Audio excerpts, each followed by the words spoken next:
नमस्कार, स्वागत है आपका लेजर न्यूज में। मैं हूं आपके साथ रूबी और आइए करते हैं खबरों की शुरुआत। भोपाल मध्य विधानसभा से कांग्रेस प्रत्याशी आरिफ मसूद के मुख्य चुनाव कार्यालय जहांगीराबाद का पूर्व केंद्रीय मंत्री सुरेश पचौरी ने शनिवार को उद्घाटन किया। इस मौके पर बड़ी संख्या में कांग्रेस के कार्यकर्ता मौजूद रहे। और आपने मेरे पे विश्वास करा था तो मैंने आपसे कहा था कि कांग्रेस हाईकमान के सामने आपका सर नहीं झुकने दूंगा। और आज वो परिवर्तन आप स्वयं देख रहे हैं। और पहला व्यक्ति हूँ जिसने बुकलेट छापकर प्रत्येक वार्ड की मोहल्लों में बांट दी कि ये काम आपके इलाकों में करें। आज तो तुम सब लोगों को कहने को बहुत कुछ है।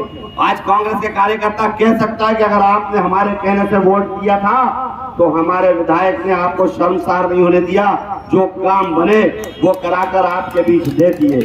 आज कहीं से आपको दागदार नहीं होने दिया, हर प्रयास करा, चाहे कोरोना का मौका हो चाहे शिवराज का दमन हो।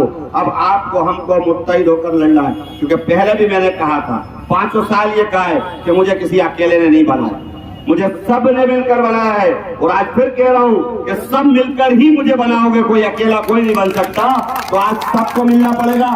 जैसे सब मिले, मैं जानता हूँ आप सब बेपनाह मोहब्बत करते हो, लेकिन आपस में कोई छोटी छोटी बातें हो जाती है, उसको सब लोग दरगुजर करो और पूरी ताकत से लग जाओ, क्योंकि ये वक्त मजलूमों के साथ खड़े होने का है, जुल्म के खिलाफ आवाज बुलंद करने का है, लाडली बहनाओं के साथ जो धोखा हुआ उसका हिसाब करने का है, जो पोषण आहार में घोटाला हुआ, जो अनाज चोरी कर कर बच्चों के नाम पर बेच दिया गया, जो भ्रष्टाचार हुआ वो होना है, नौजवानों का जो रोजगार के नाम धोखा हुआ वो होना है। और इन सब से बढ़ के जो हिंदुस्तान एक गुलिस्ता था जिसके अंदर सारे फूल लगकर ये खूबसूरत दुनिया में कहलाता है, उसको जो बदनाम करने की साजिश भारतीय जनता पार्टी ने नफरत की करी। आप सब बधाई के पात्र हो कि उस गुलिस्ते को टूटने नहीं दिया, उसमें इजाफा कर दिया। आज सब समाज के फूल को लेकर हम लोग आगे बढ़े हैं और इंशाअल्लाह 17 तारीख को आपके पंजे की फतेह होगी। अब मैं आदरणीय बसु भाई से दरखास्त करूंगा, इन्होंने हिंदुस्तान में भोपाल का नाम रोशन किया। वो कैसे किया? जब भी जुल्म सितम किसी गरीब पर हुआ, किसी मजदूर पे हुआ, किसी मजलूम पर हुआ, तो इन्होंने अपनी आवाज केवल मध्य प्रदेश की असेंबली में नहीं उठाई, बल्कि सड़क पर आवाज उठाई और दिल्ली की दिल्ली पे आवाज उठाई, राहुल गांधी जी तक अपनी बात पहुंचाई। मैं क्यों कह रहा हूं कि हिंदुस्तान में उन्होंने अपना नाम कमाया।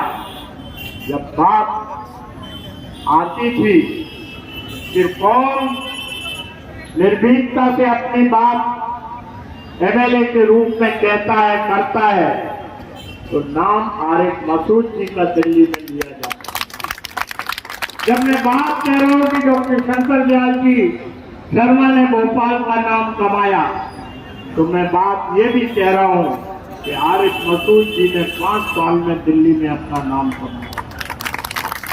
13 नवंबर को हमारे नेता राहुल गांधी जी के भोपाल में आने की खबर, वो भोपाल में आपके बीच में रहेंगे, भोपाल में जनसभा को संबोधित करेंगे। लेकिन जो मैं दूसरी बात कहना चाहता हूं कि हम अपना काम बांटें।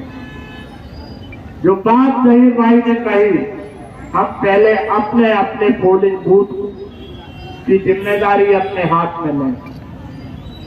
शाकिर अली साहब, जब हम छोटे छोटे बच्चे थे, हम और आरिफ भाई शाहजहाबाद में रहा करते थे, जब शाकिर अली साहब अपनी तकरीर करते थे तो एक बात कहते थे, हमारे चांद भाई यहाँ मौजूद हैं, वो कहते थे कि मैं चाहता हूँ कि निज़ामे कौन बदल डालो, मगर फकत मेरे बस की बात नहीं।